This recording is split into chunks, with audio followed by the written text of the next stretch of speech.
आज सकाळी यीनचे पिंपरी चिंचवड परिसरातले सदस्य पुण्याहून पुरंदर तालुक्याकडे निघाले। कोडीत तालुक्यातल्या जिल्हा परिषद शाळेत पोहोचून त्यांनी तिथल्या विद्यार्थ्यांना बरोबर घेत रोपांचं वाटप केलं। त्यानंतर गावाच्या परिसरात वृक्षारोपण केलं।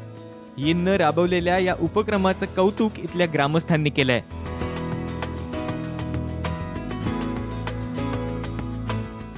झाडं लागणे गरजेचा विषय आहे। त्यात आम्हाला कॉलेजच्या मुलांनी सहकार्य केल्याबद्दल त्यांचे आभारी आहोत। अशीच झाडे लागले ना तर पर्यावरणाचा दृष्टिकोन वाढत राहील असं सकाळी शुभेच्छा देतो। यीन या संस्थेच्या माध्यमातून आणि सकाळच्या उपक्रमाच्या माध्यमातून कोडीत बुद्रुक या गावामध्ये आपण चांगल्या प्रकारे वृक्षारोपणचा कार्यक्रम या ठिकाणी घेतला।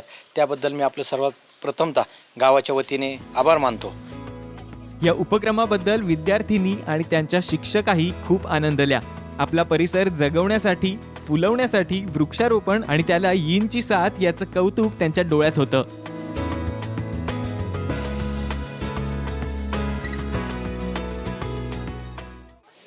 झाडे ही आपल्याला सावली देतात, फळ देतात, फुले देतात।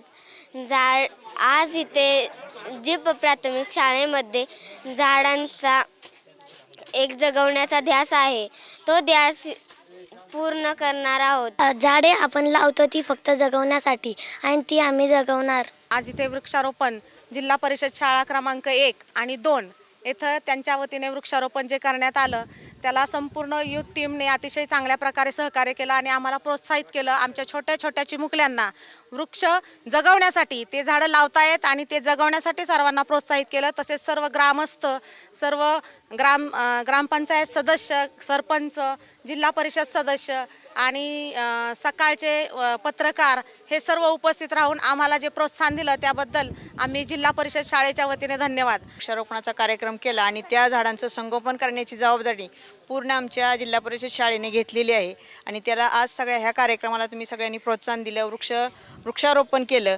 ह्या सर्वाबद्दल आमची जिल्हा परिषद शाळा आणि आमचे सर्व प्रतिनिधी आभारी आहेत। यीनच्या तरुणाईलाही या उपक्रमाचं खूप अप्रूप होतं। राज्य हिरवगार करण्याच्या मोहिमेत आपला महत्त्वाचा सहभाग आहे हे जाणून सर्वच यीन प्रतिनिधी वृक्षारोपणाच्या मोहिमेत सहभागी झालेत।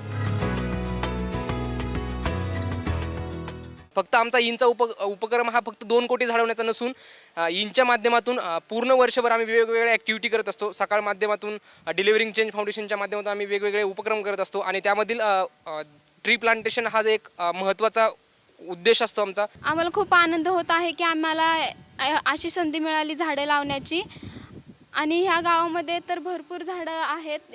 इतर विद्यार्थ्यांनी, बाहेरच्या विद्यार्थ्यांनी पण येऊन इथं झाडे लावलेले आहेत। सर्वांनी मिळून 150 ते 200 झाडं कोडीत गावातील जिल्हा परिषद शाळेच्या परिसरात लावलेले आहेत। तसेच काही झाडं ग्रामपंचायतीच्या बाजूला सुद्धा लावली गेलेली आहेत। विविध झाडं लावलीत, आंब्याची, लिंबाची, बाभळीची आणि फुलांची पण झाडं लावलीत, फळांची सुद्धा झाडं लावलीत। हा उपक्रम आम्ही फक्त झाडं लावत नाही आहोत, आम्ही त्याचं संवर्धन सुद्धा करणार आहे, त्याचं रक्षण करणार आहे, त्यांना वाढवणार आहेत, त्यांची निगा राखणार आहे। धरणी माता सुजलाम सुफलाम व्हावी अशी आशा बाळगून प्रत्येक यीन सदस्यानं वृक्षारोपण केलं। तुम्ही सुद्धा करा। अमित गोळवलकर, साम टीव्ही, पुणे।